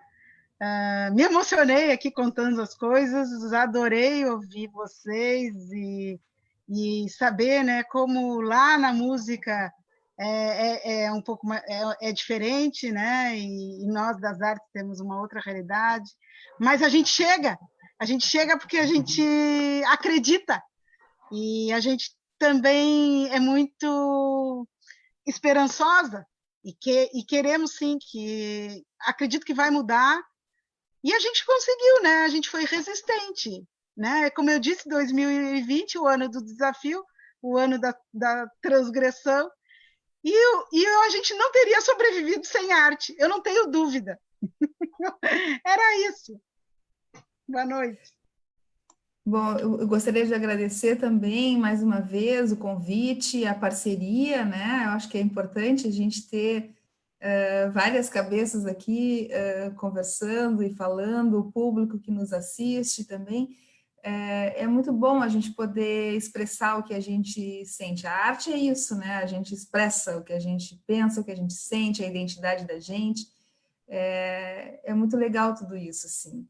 E eu estava pensando, né, antes lá, quando você fala o Helder falando que estava dando aula de matemática. A música é matemática, a música é física, as artes visuais trabalham muito com química, então a gente não é uma coisa isolada, né? Nós estamos todos juntos, é só uma questão de percepção, a gente, né, tem que valorizar muito o nosso trabalho. Olha, ano que vem eu faço 30 anos de universidade, e eu não me vejo fazendo outra coisa, nem acho que faria outra coisa. Minha vida inteira foi com a música, então eu tenho, né, a minha trajetória aí toda de vida, não trocaria a minha vida por nada. Então eu sou muito feliz com o que eu faço e não pretendo parar tão cedo, mas, né, já estou fechando aí um tempinho, né, bem grande aí, 30 anos, mas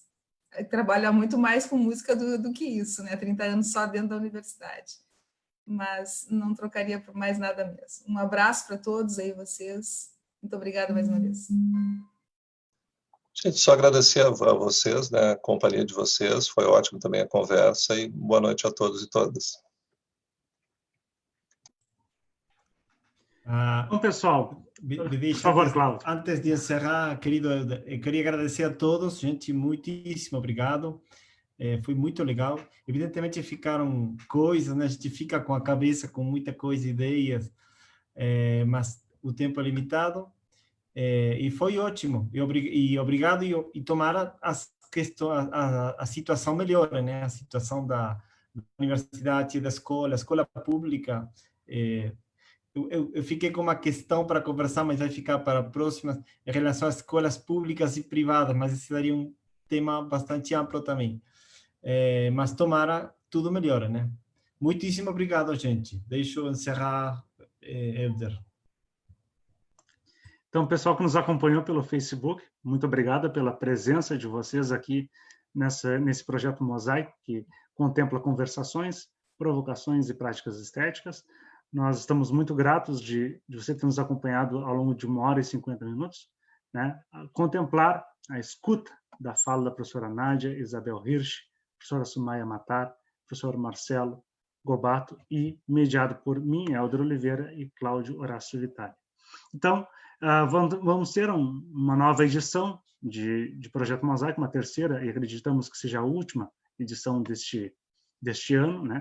Que vai acontecer em dezembro, meados por volta de 20 de dezembro. Vamos comunicar novamente e aí sim traremos um novo conteúdo a ser debatido, tá bem? Então, uma boa noite a todos e até a próxima. Até já.